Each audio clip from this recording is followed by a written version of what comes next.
আসসালামু আলাইকুম দর্শক, একটা খবর দেখছিলাম টেলিভিশনের স্ক্রলে যে রাজনৈতিক দলগুলোর সঙ্গে আলোচনায় আশাব্যঞ্জক অগ্রগতি হয়নি।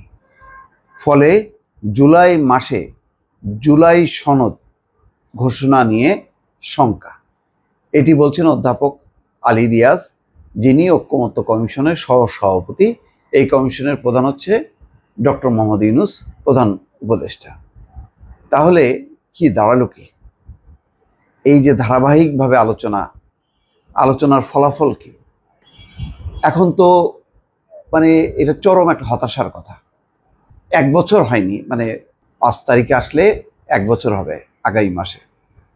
তাহলে 11 মাস, জুলাই আগস্ট, 11 মাসের মধ্যে রাজনৈতিক দলগুলো এবং যে রাজনৈতিক দলগুলো শেখ হাসিনার শাসন অবসানের জন্য আন্দোলন সংগ্রাম করেছে, তাদের মধ্যে মৌলিক দাগে কিছু ঐক্য হবার কথা, তো সেটাও হচ্ছে না। আমি কিন্তু বরাবর একটা শঙ্কা প্রকাশ করেছি যে বড় ধরনের সংস্কার সম্ভব না। এই কারণে রাজনৈতিক দলগুলোকে যদি আগে সংস্কার করা না হয়, তাহলে রাষ্ট্রীয় পর্যায়ে কিছু নীতিতে সংস্কার প্রস্তাব হবে, যদি হয়ও সেটা বাস্তবায়ন হবে, সেটা সম্ভব না। খেয়াল করেন, এরশাদ পতনের পর 3 জোটের যে রূপরেখা, সেই রূপরেখা কি যারা ক্ষমতায় এসেছিল পরবর্তীতে বিএনপি, আওয়ামী লীগ, তারা কি বাস্তবায়ন করেনি। তারপরে দেখেন, অনেক আন্দোলন সংগ্রামের মধ্য দিয়ে তত্ত্বাবধায়ক সরকার ব্যবস্থা প্রবর্তন করা হলো।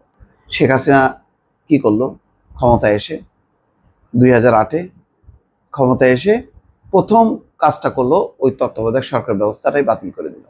তারপর 2014, 18 এবং 24-এর নির্বাচন সবারই জানা। তাহলে সমস্যাটা কোথায়? সমস্যাটা হচ্ছে গোড়াটা কি, কাদেরকে আপনি দিচ্ছেন?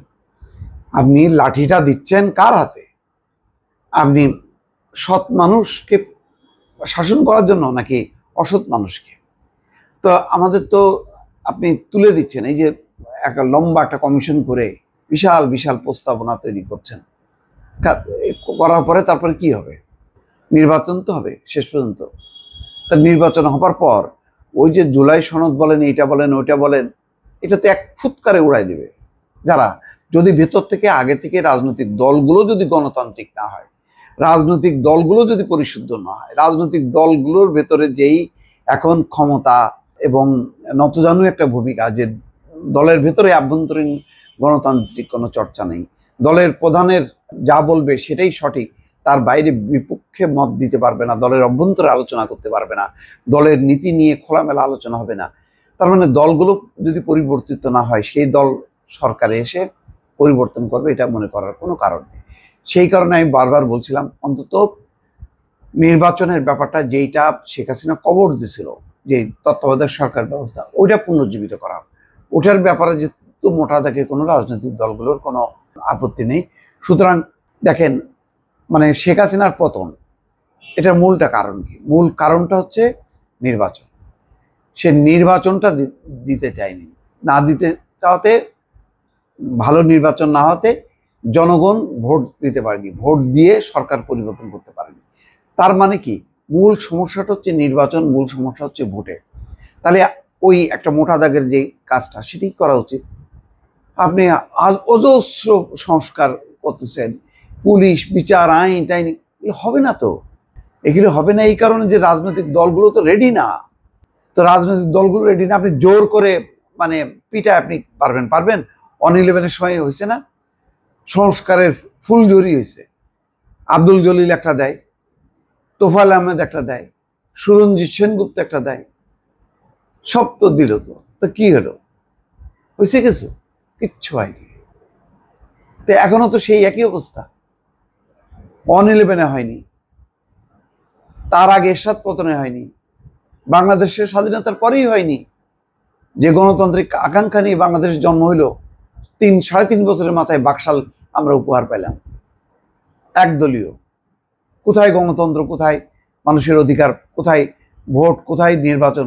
সব কিছু শেষ, একদল।